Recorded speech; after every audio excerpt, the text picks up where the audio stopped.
দীর্ঘদিন অসুস্থ থাকার পর আপনাদের সামনে কথা বলতে পারার জন্য আল্লাহর কাছে শুকরিয়া আদায় করছি।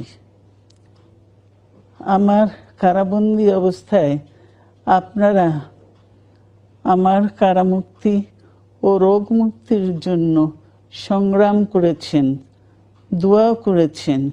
সেজন্য আমি আপনাদের সকলকে ধন্যবাদ জানাচ্ছি। দীর্ঘ